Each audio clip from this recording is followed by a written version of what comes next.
less than it was before. So the first question is, what about the length of time of copyright? Over the same half century where copyright's been extended and extended, the publication cycle has been getting faster and faster. I don't know about Sweden, but in the US, most books are remaindered within 2 years and out of print within 3. So there's no, and the same is true of other media. So there's no need for 150 years of copyright.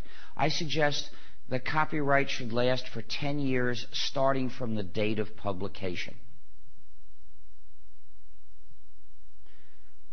Now, there's no harm letting the author have as long as she wants to get the book published or the work published.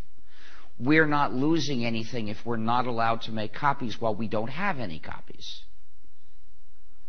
So there's no harm saying the copyright begins from the date of publication and then lasts for 10 years.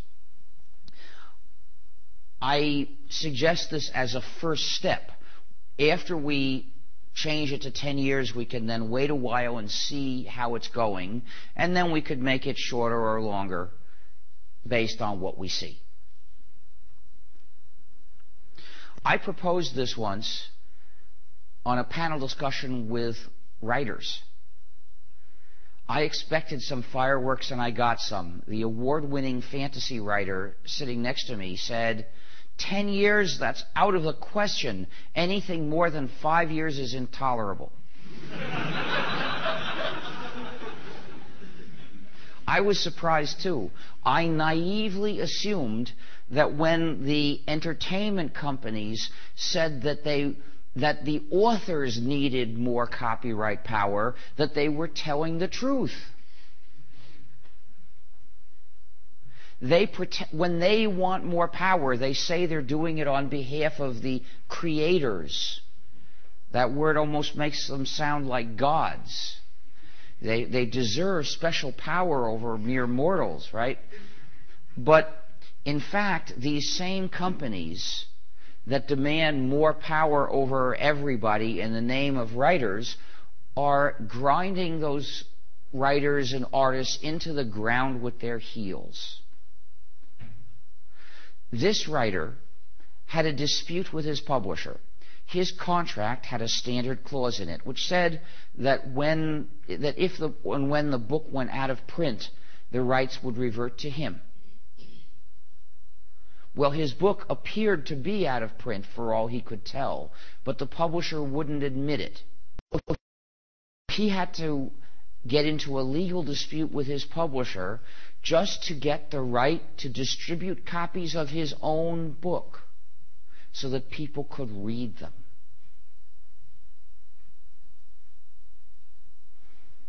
And he knew that more than 5 years of copyright was not going to do him any good. It was only going to give the publisher a chance to shaft him.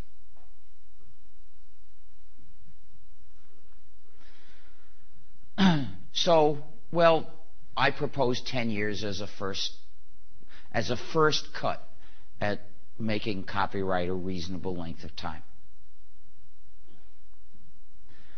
But there's also the dimension of what copyright should cover. And to state my recommendations about this, I want to divide works into 3 different categories. I don't think that the answer should be uniform. I don't think we should treat all works the same. And by the way, copyright doesn't treat all works the same now. Copyright laws are not uniform across the board.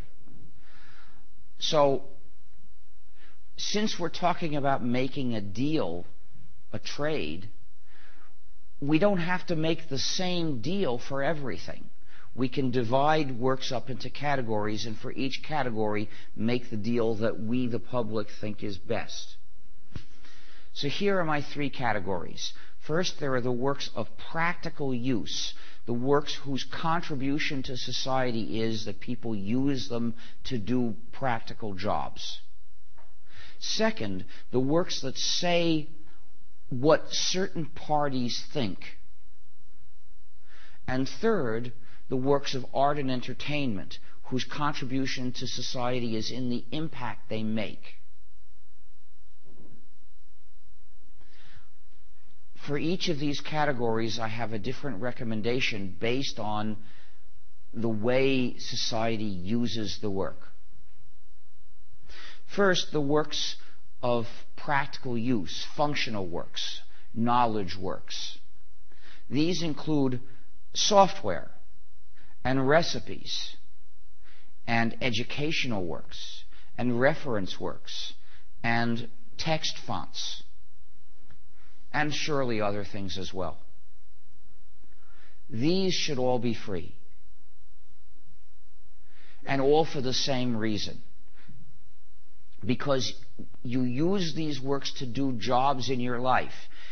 If you can't control these works, you can't control the job.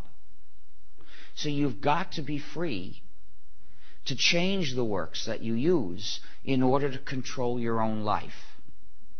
But once you change them, you've got to be free to publish your modified work as well, because there are going to be other people who have the same needs or preferences as yours. So once you've made the work better for you, you should be able to publish it so it's available also to all the others who want the same thing you want, who want to do the job the same way you want to do it. So this means you've got to have freedom 1 and 3. The freedom to study it and change it and then publish your modified version. Well, what about freedom 2, which is the freedom to redistribute or republish without changes? How much change does it take before something is a modified version? It could be epsilontically small. There, you know, the limit, it goes to 0. So it doesn't make any sense to permit publication of modified versions and not permit republication without change. You could always add something that explains why you wanted to republish it, and now it's modified, right? So we really have to have all 4 freedoms. There's no way for anything less to be sufficient. Now, people might ask, if you don't have restrictions on the users as a tool to extract money from them, will these works be produced? 25 years ago, nobody knew the answer to that. But now we have the example of the free software community showing the answer is yes. And of course, there are all the recipes that are circulating through society showing that the answer is yes. And then there is Wikipedia. And we're starting to have free textbooks, and we're starting to have free text fonts too. So we see that these works of practical use will be produced. There's no need for us to accept chains on us just in order to have practical works for us to use. But what about the other categories? The second category is the works whose purpose is to say what certain people think. Things like autobiographies, essays of opinion, scientific papers which actually represent